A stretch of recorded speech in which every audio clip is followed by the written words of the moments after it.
welcome back to our channel, and today we are going to start our class 7 Vasant chapter 7 अपूर्व अनुभव। तो अपूर्व अनुभव का मतलब होता है एक ऐसा अनुभव, यानी कि एक ऐसी अति पूर्व की भावना आपके अंदर है, एक ऐसा अनुभव आपने किया जो आज तक आपकी ज़िंदगी में नहीं हुआ। तो ये चैप्टर है, ये जो है एक जापानी संरक्षण है, यानी कि ये एक जापान की कहानी है, यानी कि ये एक जापानी थी, ये जापानी की लैंग्वेज में लिखी गई थी, जापान में लिखी गई थी, जापानीज़ में। फिर जापानीज़ से इसको हिंदी में ट्रांसलेट करके इधर लाया गया है। तो चलो देखते हैं। सभागार में शिविर लगने के 2 दिन बाद तोतो-चान के लिए एक बड़ा साहस करने का दिन आया। तो यानी कि जो मीटिंग रूम होते हैं उनके लिए एक अस्थायी व्यवस्था की जाती है, जैसे अगर आप यात्रियों के लिए करते हैं, है ना, वो परमानेंट शेल्टर नहीं होता, तो उस तरीके की मीटिंग रूम बनाया गया था शिविर के अंदर। तो वो बन गया था कि उसके 2 दिन बाद जो तोतो-चान है, तोतो-चान के लिए एक बड़ा ही साहस का दिन आया, एक हिम्मत वाला काम करने के लिए वो वाला दिन आया तोतो-चान के लिए। तोतो-चान एक लड़की है। इस दिन उसे यासुकी-चान से मिलना था। तो तोतो-चान को आज, यानी कि उस दिन यासुकी-चान से मिलना था। इस भेद का पता ना तो तोतो-चान के माता पिता को था, ना यासुकी-चान के। तो ये जो मिलने की इन्होंने की थी, इन्होंने जो ये मिलने के लिए तय किया था, ना तो ये तोतो-चान के माता पिता को पता था, और ना ही ये बात यासुकी-चान के माता पिता को पता था।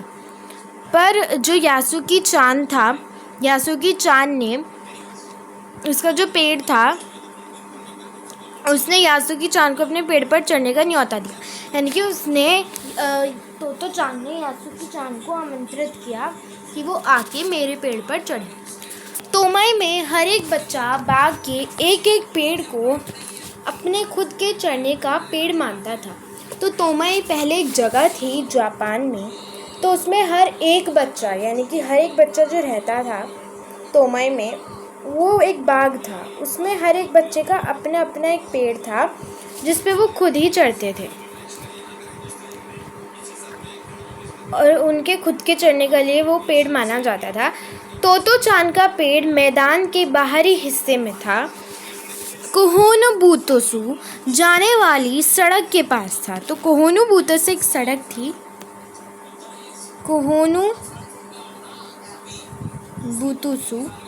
कोहोनुबुतोसु एक जगह थी, वहाँ पे जाने वाली एक सड़क के पास था तोतो-चान का पेड़। बड़ा सा पेड़ था उसका, चढ़ने जाओ तो पैर फिसल जाते।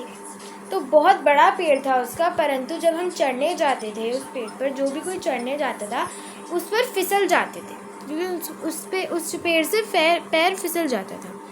पर ठीक से चढ़ने पर ज़मीन से कई 6 फुट की ऊंचाई पर एक दिशाखा एक तक पहुंचा जा सकता था। तो अगर कोई ठीक से चढ़ने की कोशिश करे तो 6 फुट की ऊंचाई पर एक दिशाखा थी, वहाँ तक चढ़ा जा सकता था। बिल्कुल किसी झूले सी आरामदायक जगह थी यह। तो बहुत ही आरामदायक, आनंद आता था उस जगह में, बहुत ही आराम वाली जगह थी, जहाँ पे आप आराम से बहुत ही सुकून मिलता हो, ऐसी जगह थी। तोतो-चान अक्सर खाने की छुट्टी के समय या स्कूल के बाद ऊपर चढ़ी मिलती। तो खाने की छुट्टी या फिर जब स्कूल की छुट्टी होती थी, तब तोतो-चान वहाँ पे जाके ऊपर चढ़ जाती थी। वहाँ से वह सामने दूर तक ऊपर आकाश को या नीचे सड़क पर चलते लोगों को देखा करती थी।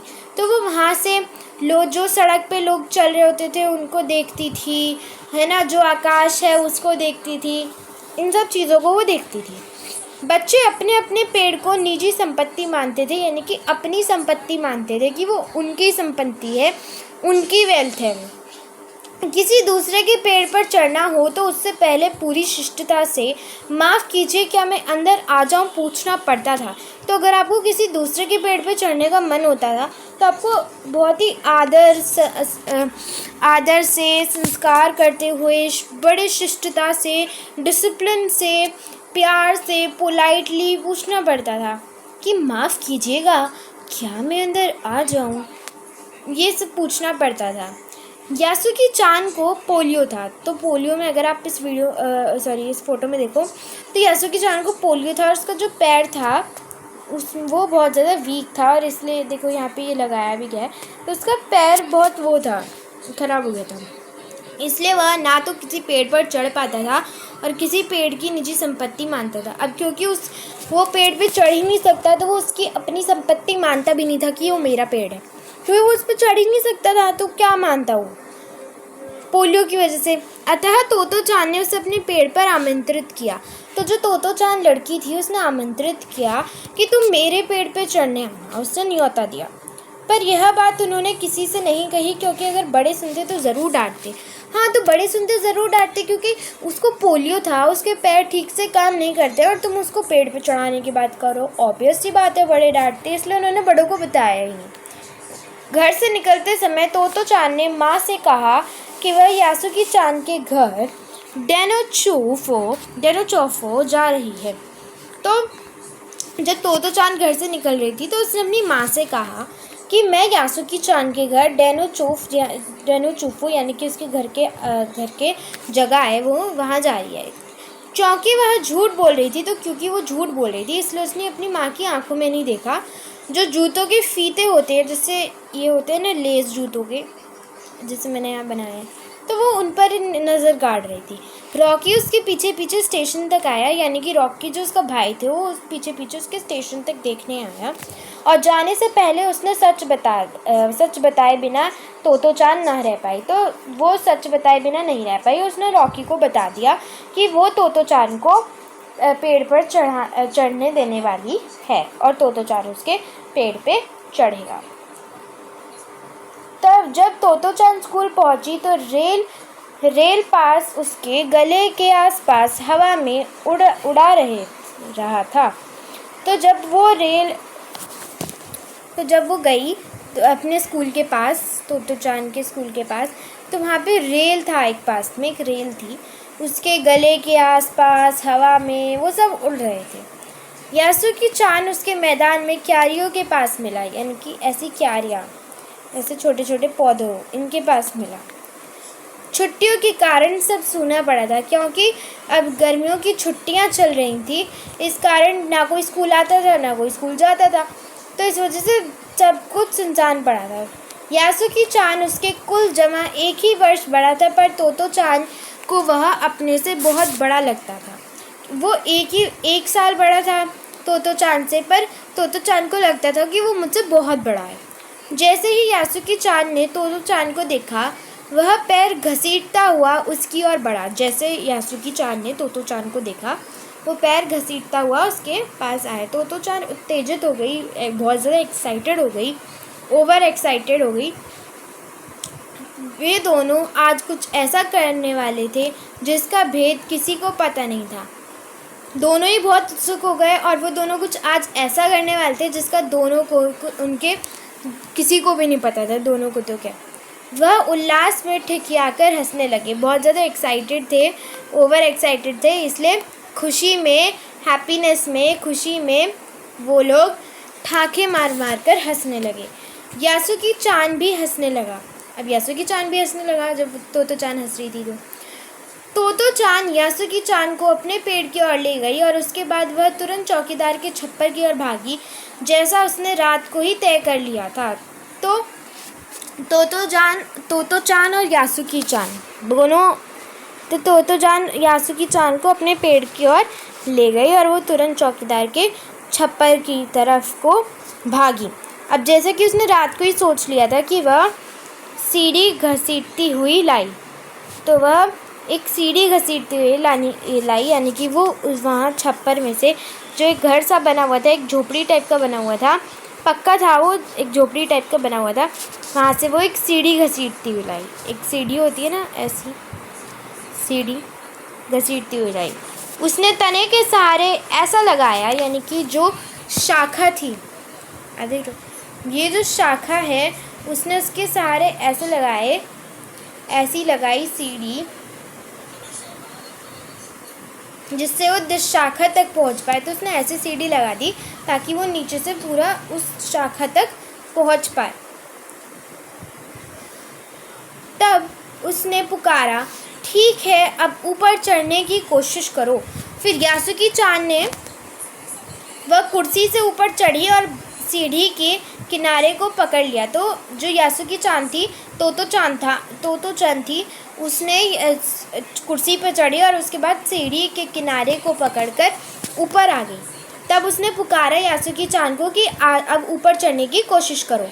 यासुकी-चान के हाथ पैर इतने कमज़ोर थे कि वो पहली सीढ़ी पर भी नहीं बिना सहारे के चढ़ नहीं पाया। अब वो इतना कमज़ोर हो गया था पोलियो बीमारी की वजह से कि वो पहली सीढ़ी पर भी नहीं चढ़ पाया। इस पर तोतो-चान नीचे उतर आई और यासुकी-चान को पीछे से धकेलने लगी और ये सुनकर जो तोतो-चान थी वो नीचे आ गई और उसके बाद यासुकी-चान को सहारा देने लगी, पीछे से धकेलने लगी। पर तोतो-चान थी छोटी और नाजुक सी और इससे अधिक सहायता क्या करती। अब तोतो-चान छोटी सी नाजुक सी, इससे अधिक सहायता क्या करती भाई। यासुकी-चान ने अपना पैर सीढ़ी पैर से हटा लिया और हताशा से सिर झुकाकर खड़ा हो गया। अब उसे बड़ा उदास हुआ, पछतावा सा हुआ और सिर झुकाकर खड़ा हो गया।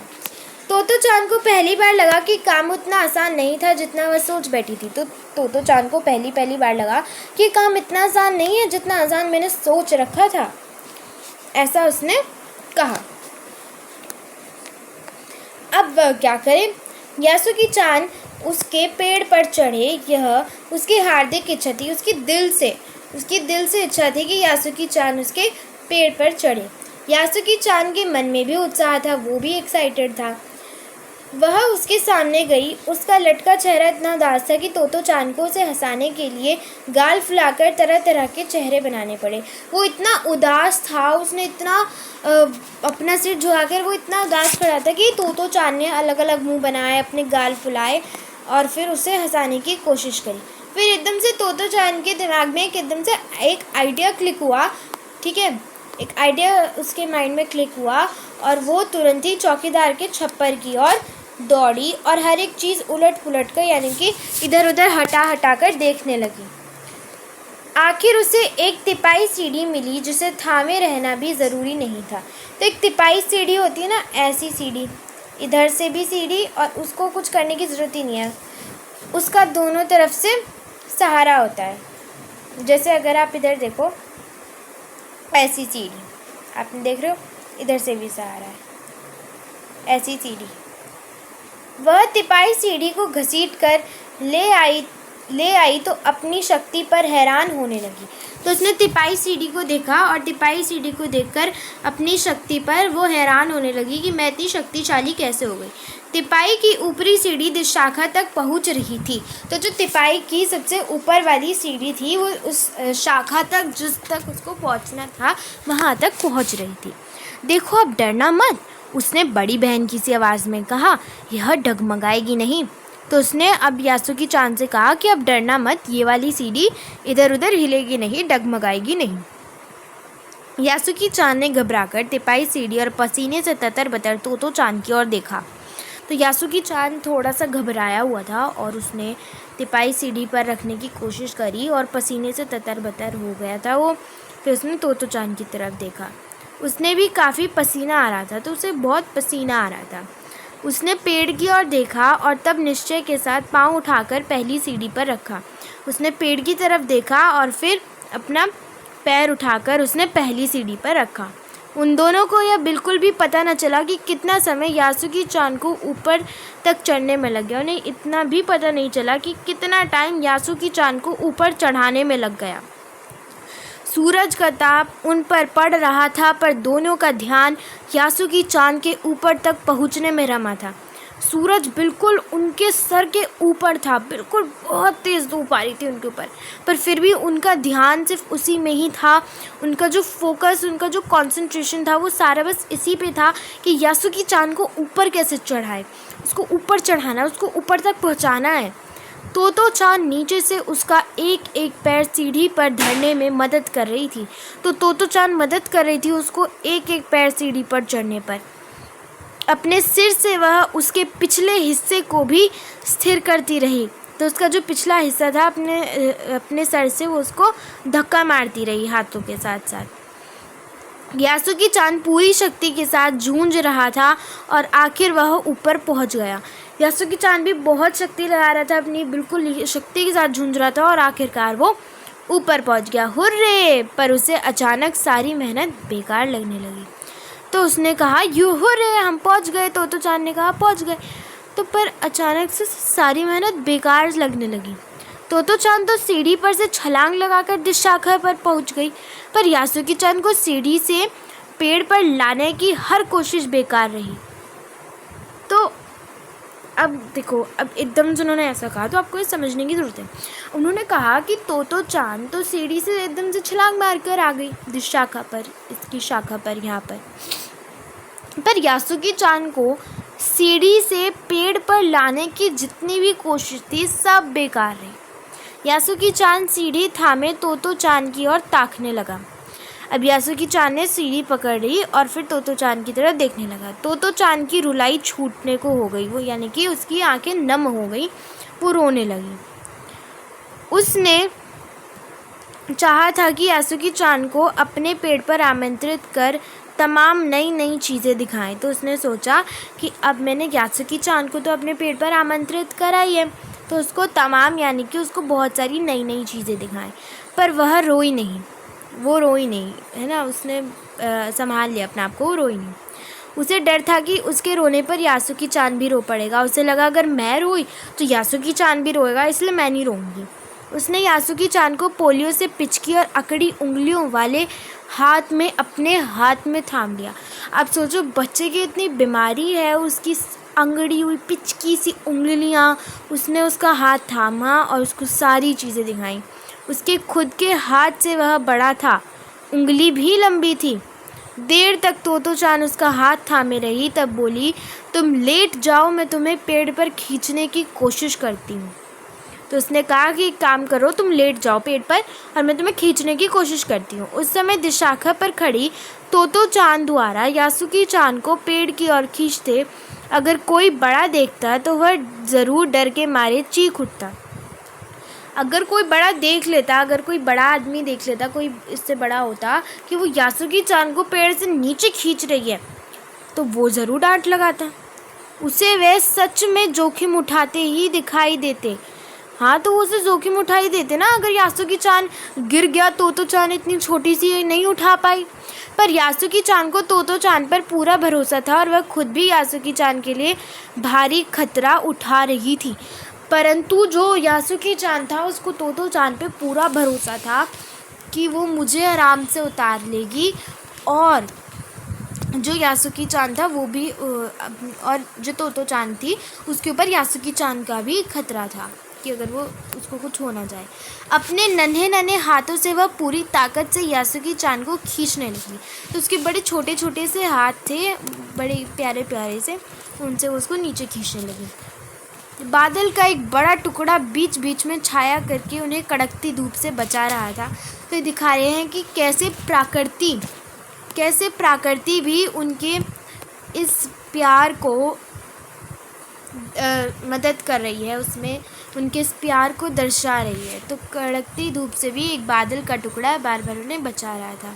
काफ़ी मेहनत के बाद दोनों आमने सामने पेड़ की दिशाखा पर थे, और काफ़ी मेहनत करने के बाद दोनों एक दूसरे के साथ पेड़ की शाखा पर थे। पसीने से ततर-बतर अपने बालों को चेहरे पर से हटाते हुए तो चांद ने सम्मान से झुककर कहा, मेरे पेड़ पर तुम्हारा स्वागत है। और बड़े पसीने में तर होते हुए अपने बालों को अपने चेहरे से हटाते उसने कहा, बड़े सम्मान और आदर के साथ अपना सिर झुकाकर कहा, मेरे पेड़ पर तुम्हारा स्वागत है। यासुकी चांद डाल के सहारे खड़ा था, यानी कि वो जो डाली थी उसको पकड़ के उसके सहारे खड़ा था। कुछ झिझकता हुआ वह भी मुस्कुराया, उसने भी स्माइल करा। तब उसने पूछा, क्या मैं अंदर आ सकता हूँ? फिर उसने भी पूछा कि क्या मैं अंदर आ सकता हूँ? उस दिन यासुकी चांद ने दुनिया की एक नई झलक देखी जिसे उसने पहले कभी ना देखा था। तो ऐसा होता है पेड़ पर चढ़ना, यासुकी चांद ने खुश होते हुए कहा। तो यासुकी चांद बड़ा खुश हुआ, उसने जैसे एक दुनिया की नई झलक देखी हो, एक नया हिस्सा देखा हो दुनिया को, बहुत खुश हुआ। और उसने कहा, अच्छा मुझे अब पता चला कि पेड़ पे चढ़ना कैसा ऐसा होता है। वे बड़ी देर तक पेड़ पर बैठे इधर उधर की गप्पे लड़ाते रहे, बातें करते रहे। मेरी बहन अमेरिका में है, उसने बताया कि वह एक चीज़ होती है टेलीविज़न। यासुकी चान उमंग से भरा बता रहा था। वह कहती है कि जब वह जापान में आ जाएगा तो हम घर बैठे बैठे ही सूमो कुश्ती देख सकेंगे। तो यासुकी चान ने तोतो चान को बताया कि मेरी बहन पता है अमेरिका में रहती है और वहाँ पे टेलीविज़न नाम का एक चीज़ आई है जिसपे हम घर बैठे बैठे सूमो कुश्ती को देख सकते हैं। वो कहती है कि टेलीविज़न एक डब्बे जैसा होता है। तो तोतो चान उस समय यह तो समझ ना पाई कि यासुकी चान के लिए जो कहीं भी दूर तक चली नहीं सकता था, घर बैठे चीज़ों को देख लेने के क्या अर्थ होगा। वो समझ ही नहीं पाई कि जो लोग दूर जाकर देखते हैं उसको लोग घर पे कैसे देख सकते हैं। तो वह तो यह भी सोचती रही कि सूमो पहलवान घर में रखे किसी डिब्बे में कैसे समा सकते हैं। तो इट्स वेरी फनी क्वेश्चन। वो सोच रही है कि कैसे इस 2 सूमो घर में रखे एक डब्बे में कैसे समा जाएंगे। उनका आकार तो बहुत बड़ा होता है। पर बात उससे बड़ी लुभावनी लगी, बड़ी भाने वाली, दिल को छूने वाली। उन दिनों टेलीविज़न के बारे में कोई नहीं जानता था। टेलीविज़न के बारे में कोई नहीं जानता था। पहले यासुकी चान ने ही तोतो चान को इसके बारे में बताया था। पेड़ मानो गीत गा रहे थे और दोनों बेहद खुश थे। दोनों उल्लास से भरे हुए थे और यासुकी चान के लिए पेड़ पर चढ़ने का यह पहला और अंतिम मौका था। ये लिखा है तेत्सुको कुरियानगी। अनुवाद इसका पूर्वा यागी कुशवाहा ने किया है। एक ये हमारी पाठ के बारे में, हम इसको बस रीड करेंगे और पाठ हमने पूरा समझ रखा है तो आपको समझ ज़रूर आ जाएगा। और नहीं आया तो please comment, like, subscribe and share करें। तोतो चान विश्व साहित्य की एक अमूल्य निधि है जो मूलतः जापानी भाषा में लिखी गई है। इसका अनुवाद विश्व की कई भाषाओं में हो चुका है। यह एक ऐसी अद्भुत पाठशाला और उसमें पढ़ने वाले बच्चों की कहानी है जिनके लिए रेल के डब्बे, कक्षाएं थी, गहरी जड़ों वाले पेड़, पाठशाला का गेट, शाखा, बच्चों के खेलने के कोने। इस अनोखे स्कूल के संस्थापक थे श्री कोबायाशी। लेखिका स्वयं इस स्कूल की छात्रा थी। उन्हीं के बचपन में अनुभवों पर आधारित है पुस्तक तोतो चान का यह अंश अपूर्व अनुभव। Thank you for watching the video.